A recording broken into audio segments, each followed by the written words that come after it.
అందరికీ నమస్కారం అండి. స్వర్ణలత మేడం రచించిన అద్భుత సృష్టి అనే బుక్లోని 2వ చాప్టర్ మనం ఇప్పుడు చదువుకోబోతున్నాం. భూమి మానవ సృష్టి. సృష్టిలో మిగతా అన్ని అంశాలలాగే ఈ భూమి కూడా సృష్టించబడింది. ఈ భూమిపై ఇన్ని వనరులు ఉండడానికి కారణం ఈ భూమిని ఒక ప్రయోగశాలగా మరి స్వేచ్ఛా సంకల్ప సీమగా సృష్టించాలి అనే ప్రాథమిక సృష్టికర్త యొక్క సంకల్పం. ఈ ప్రయోగశాలను అంతర్విశ్వాల సమాచార విశ్లేషణ వినిమయ ప్రసార కేంద్రంగా మలచడం జరిగింది. ఈ ప్రాజెక్టు కోసం ఎన్నో ఇతర విశ్వాల ప్రతినిధులు ఈ భూమిపై జన్మలు తీసుకునేలా ప్రయత్నాలు ప్రారంభం అయ్యాయి. అనంత విశ్వంలో ఉన్న జన్యుశాస్త్ర నిపుణులు ఈ భూమిపై జన్మ తీసుకుంటున్న విశ్వ ప్రతినిధులు జన్యువులను తయారు చేసి అందులో విశ్వ సమాచారం వంశ సమాచారాలను ప్రకంపనల రూపంలో విద్యుత్ తరంగాల రూపంలో క్రోడీకరించిన సమాచారాన్ని నిక్షిప్తం చేసి భూమిపై జీవించే ప్రాణులుగా సృష్టించడం జరిగింది. ఇతర విశ్వాలలో ఉన్న ఎంతో జన్యు పరిజ్ఞానాన్ని పొందపరుస్తూ మానవులను మరి జంతువులను వైవిధ్యంగా తయారు చేశారు. వీటి యొక్క జీవ పరిణామ క్రమాలను ఎప్పటికప్పుడు నమోదు చేసుకుంటూ ఆకాశిక్ రికార్డులో వాటిని అధ్యయనం చేస్తూ ఈ భూమిని ఒక కాంతి కేంద్రంగా, ఒక సమాచార కేంద్రంగా, ఒక సజీవ గ్రంథాలయంగా తీర్చిదిద్దారు. ఈ భూమిని సమాచార ప్రసరణ కేంద్రంగా మలచిన వారు కాంతి శరీరధారులు. కాంతి అంటే చైతన్యం, కాంతి అంటే సమాచారం. ఈ సమాచారాన్ని విభిన్న ప్రకంపనాల రూపంలో డిఎన్ఏలోని జన్యువులు పదిలపరిచి ఈ భూమిని ప్రయోగశాలగా మార్చారు. ఇక్కడ కొన్ని కోట్ల సంవత్సరాలు ఎన్నో జన్యు పరిజ్ఞాన పరిశోధనలు జరిగాయి. మన పుస్తకాలలో చదువుకున్న చరిత్రకు పూర్వమే భూమి ఎంతో గొప్ప నాగరికతను సంతరించుకుంది. ఇప్పుడు మోడర్న్ సైన్స్ చేస్తున్న కొత్త కొత్త ప్రయోగాలన్నీ ఈ భూమిపై ఎప్పుడో జరిగిపోయాయి. ఇంతటి జ్ఞానాన్ని నిక్షిప్తం చేస్తున్న ఈ భూమి అనే సజీవ గ్రంథాలయాన్ని సొంతం చేసుకోవడానికి ఎన్నో విశ్వాల వాళ్ళు ఎంతో ప్రయత్నాలు చేసి యుద్ధాలు కూడా చేసుకున్నారు.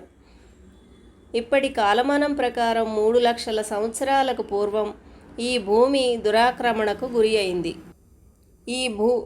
ఈ ఆక్రమణదారులు భూలోకవాసులు విజ్ఞానులుగా స్వతంత్రులుగా ఉండడం వారికి ఇష్టం లేదు. భూమిపై ఉన్న మనుషులను అజ్ఞానులుగా తయారు చేసి ఈ భూమిని ఆక్రమించి వారి ఆధీనంలోకి తెచ్చుకున్నట్లయితే ఇలాంటి ఎన్నో విశ్వాలతో ఉన్న భూములు తమ ఆధీనంలోకి వస్తాయని, తద్వారా మూలంపై తిరుగుబాటు చేయవచ్చు అన్న ఆలోచనతో వారు భూమిని దురాక్రమించడం జరిగింది. భూమిని ఆక్రమించిన వెంటనే వాళ్ళు మొదట భూమిపైకి వస్తున్న ఇతర విశ్వాల సమాచార వ్యవస్థను ధ్వంసం చేశారు. దీని ద్వారా మానవుడు అందుకోబోతున్న జ్ఞానం అందకుండా పోయి కాంతి ద్వారాలన్నీ మూతవేయబడ్డాయి. కాంతి అంటే జ్ఞానం. ఈ జ్ఞాన ప్రసరణ భూమిపై మరి ఏ ఇతర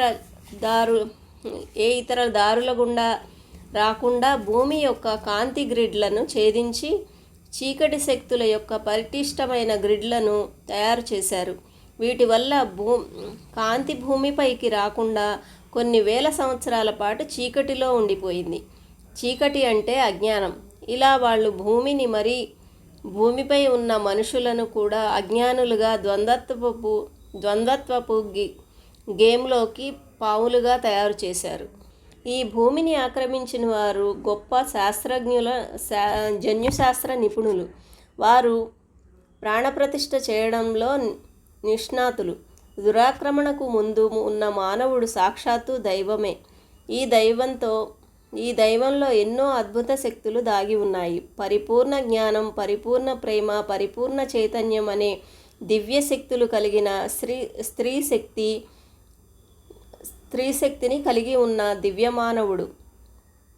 ఈ పరిపూర్ణ శక్తులన్నిటినీ గ్రహిస్తూ వినియోగిస్తూ ఆనంద విహారిగా ఉన్న ఈ దైవమానవుడు దురాక్రమణ తరువాత తన సర్వశక్తులు కోల్పోయి సామాన్య మానవునిగా మారిపోయాడు. దైవమానవ చైతన్యమైన తన జన్యువును 12 పోగుల నుండి 144 పోగుల వరకు ఉన్న జ్ఞానం ఎన్నో ప్రయోగాలు చేసి వాటిలో ఉన్న పరిపూర్ణ శక్తులను జ్ఞానాన్ని తొలగించి 2 పోగుల అల్పమైన మానవుడిగా ఇతరులపై ఆధారపడే వ్యక్తిగా మార్చాడు. దీని యొక్క లక్ష్యం కేవలం భౌతికతే. ఈ 2 పోగుల మానవుడు అజ్ఞానిగా అరిషడ్వర్గాలకు లోబడి ఉండే వ్యక్తిగా ఉంటూ మూలాధార స్థితి కన్నా తక్కువ స్థాయిలో జీవిస్తున్నాడు. మానవుల యొక్క ఈ అజ్ఞానం కారణంగా స్వేచ్ఛసీమగా ఉండవలసిన భూమి ఆక్రమణ భూమిగా మారిపోయింది. జ్ఞానం అందించవలసిన ఈ భూమి ఇక్కడ ఉన్న చీకటిని ఇతరులకు పంచే స్థితికి తయారైంది. ఈ భూమిని ఆక్రమించుటకు వారి లక్ష్యం కూడా అదే. ఈ భూమి ద్వారా అనంత విశ్వాలను జయించవచ్చు అన్న కోరిక. ఈ భూమిని మొదటగా సృష్టించిన చైతన్య స్వరూపుడైన సృష్టికర్తలకు ఈ భూమిని వదులుకోవడం ఇష్టం లేదు. ఉన్నత కాంతిలోకాలలోని ఉన్నత శరీరధారులతో సంప్రదించి ఈ భూమిపై ఉన్న జీవరాశిని పునర్నిర్మించే పనిని చేపట్టారు. తిరిగి భూమిని వెలుగులోకి నింపడానికి భూమి చుట్టూ ఉన్న గ్రిడ్లను తయారు చేసి కాంతి వచ్చే మార్గాలైన కాంతి ద్వారాలను సమయ ద్వారాలను తెరవడానికి వారు ప్రయత్నించారు. ఈ కార్యక్రమానికి ముందే మానవ జన్యువును తిరిగి 12 పోగులకు సరిచేయాలి అని ఒక నిర్ణయం తీసుకున్నారు. ఆ ప్రాజెక్ట్ వర్క్ 12 లోకాల వారు స్వీకరించి పూర్తి చేయడం జరిగింది. ఇది అంతా 1,00,000 సంవత్సరాల పూర్వమే ప్రారంభం అయింది. Next chapter. మనకు నూతన డిఎన్ఏ ఇచ్చినవారు. నూతన ప్రాజెక్ట్ రూపంలో నూతన డిఎన్ఏను పునరుద్ధరణ శకం ప్రారంభమైంది. విశ్వాల యొక్క శాంతి భద్రతల కోసం కొన్ని లక్షల సంవత్సరాల క్రితం ఏర్పడిన ఇంటర్గలాక్టిక్ ఫెడరేషన్ ఆఫ్ లైట్, నిబూరా కౌన్సిల్ సభ్యులు, అస్తర్ కమాండర్ సభ్యులు, white brotherhood of great lotus యొక్క 12 కిరణాలు, 12 ఉన్నత లోకవాసులు, గురువులు, దైవాలు ఎన్నో ఈ ప్రాజెక్టులో భాగస్వాములు అయ్యారు. 12 డిఎన్ఏ పోగుల నూతన మానవుని కోసం నూతన సృష్టికి శ్రీకారం చుట్టారు. అందులో భాగంగా ఐజీ ఫెడరేషన్ ఆఫ్ లైట్ ద్వారా లైరా అనే కాంతిలోకంతో ఒక మీటింగ్ ఏర్పాటు జరిగింది. ఇప్పటి వరకు మనం భూమి ప్రతిసారి నాశనం చేసి తిరిగి నిర్మించుకుంటున్నాం కదా, అయినా కొంతకాలం తర్వాత అదే పరిస్థితి మిగులుతుంది. కాబట్టి ఈసారి భూమిని పునర్నిర్మాణం చేయటం కాకుండా శాశ్వత పునరుద్ధరణ కార్యక్రమం చేపడదామని వారు నిర్ణయించారు. అంటే ఇక్కడ ఉన్న మానవులను ప్రళయంతో అంతం చేయకుండా మానవులలో ఉన్న తక్కువ చైతన్యాలను 2 పోగుల డిఎన్ఏను ఉన్నత చైతన్యాలుగా అంటే 12 పోగుల డిఎన్ఏగా మార్చాలని నిర్ణయించారు. ఇందులో భాగంగా భూమిపైకి ప్లైడియన్స్ వచ్చి ఎన్నో ముఖ్య పరీక్షలు నిర్వహించడం జరిగింది.